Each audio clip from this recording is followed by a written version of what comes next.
Hey folks, welcome back. My name's Kevin. Today I want to share 3 things I've learned about event planning processes so you can avoid making the same mistakes I did when I got into the industry 2 years ago. Now, technically, I'm not an event planner. I run a software business called Tetheros, and we help teams collaborate, coordinate, and align on their work. And one of the industries that I was interested in serving when I launched this business was the event planning industry, but I didn't know the first thing about putting together an event of any kind, a conference, a TED Talk, nothing.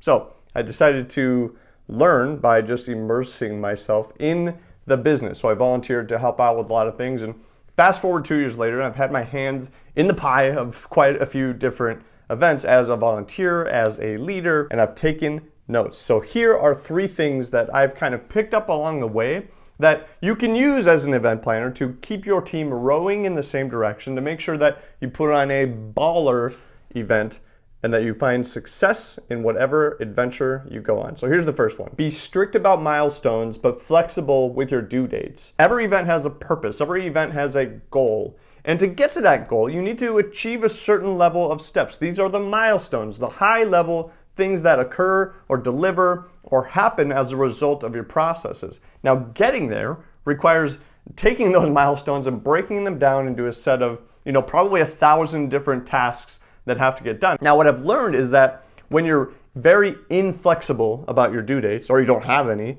then the event plan becomes too rigid. And as soon as you miss that first due date, and they always slip, something happens because you're trying to coordinate, 30 plus different schedules onto one big timeline. Everything else falls behind as a result. So you have to be kind of adaptable and flexible with the due dates of the tasks that make up those milestones. The milestones, there shouldn't be really that many of them for your event. They are inflexible. They cannot be negotiated with. These are the deliverables that if they don't come through, it puts the entire event goal at risk. So how do you be more flexible with your due dates? Well, here's 3 ideas for you. 1, try moving those due dates off of Friday. Everybody is putting everything on Friday. So you're competing with all the other things that are gonna land on Friday. It's so natural to place it on Friday. So move it earlier in the week if you can. 2nd, make sure you think very thoughtfully about the due dates for these non-critical things and give them some breathing room. Don't put them right on the date that they absolutely have to be done by.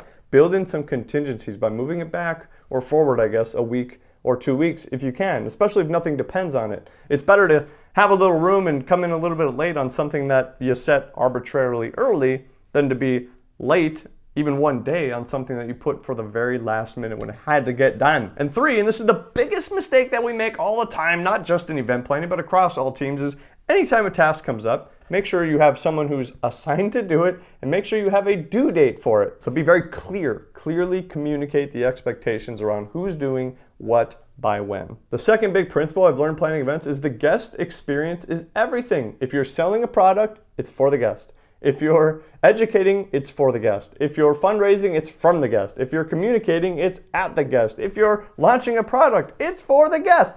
Everything you're doing is for a guest. Otherwise, an event is the wrong tool to use to achieve your goal. It's easy to forget about the guests when they're just numbers in a dashboard leading up to the event while you're planning this whole thing. You're worried about food and venue and caterers and speakers and, are we gonna have enough name tags and all that stuff it's important, but it's easy to forget about the guests. Well, a successful event means a happy guest coming in, happy guest leaving. And here's a few contexts that you can work on to improve that guest experience. First is registration. The registration process is often the first touch your guests have with your event. You want to make sure that their checkout experience is pleasant, that the website doesn't look like crap, that they know very clearly what they're paying for, and that they don't have any massive barriers or friction points in order to get to a commitment to your event. The second big part of registration is the check-in at the actual event. You want this to be a really good experience. Invest a lot of time into this because that registration desk is the first friendly face of your event that those guests are going to see. And so making a very seamless, very pleasant, very warm, inviting, welcome to our event experience for those people is going to be key to setting off on the right foot for that experience. The second place to enhance your guest experience is with your swag. Now, people often create swag and give away these things at the event just because they think they're supposed to. But honestly, a lot of those things that we give away are crap. They end up in landfills, I guess, if they're not very good. You know, how many bad pens and terrible water bottles and coupons to places we don't even have time to go during the event do we get in those things? So I would say don't create a swag bag just because you feel like you need to.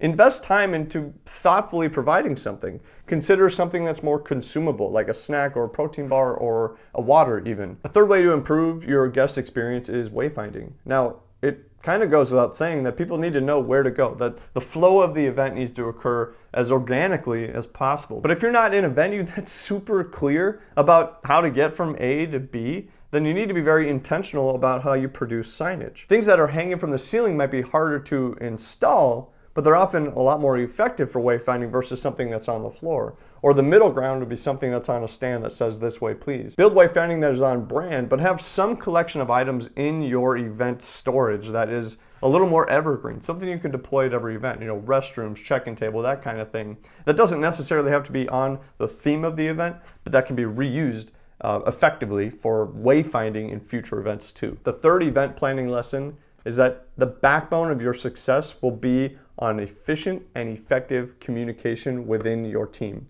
And we do this across a few different ways. One, your meetings have to be exceptional.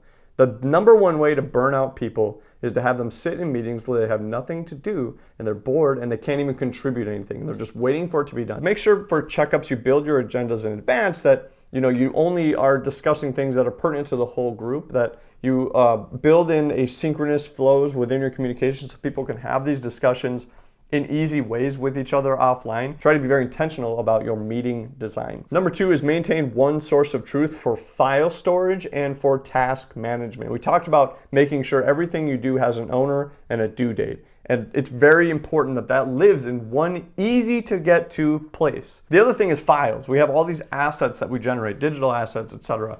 If they're living in your email, that's going to be very hard to find and query and look and share and update and make sure you have the right version. It's better to offload that into something like a Google Drive or a Dropbox or a SharePoint. You want to have one source of truth. When it comes to task management, my obvious number one recommendation is Tetheros.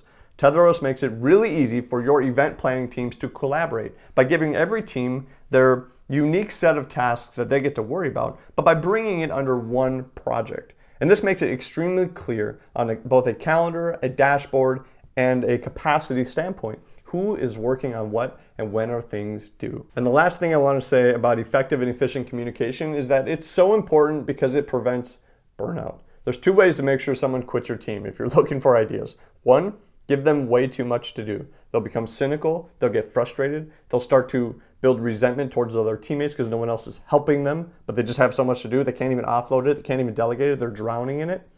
And the second way is to give someone nothing to do. When someone has nothing to do, they have no skin in the game, they don't care, they're disconnected because they really don't have a voice at the table. So building a strong, intentional communication framework within your team allows you to delegate work, to make it very clear what's going on, and to give everyone an opportunity to sit at the table and help plan this amazing event. You can think of a planning team a little bit like a marriage or a relationship, right? If you don't have good communication, everything else is going to suffer. If you aren't able to talk about your problems or work through things or ask questions to teammates or grow together because you're constantly talking, even when things aren't going well, if at least you're talking, you have a much better chance of delivering a successful product. Anyways, that's all I have. I hope some of this was helpful, useful, insightful. I will see you in the next video.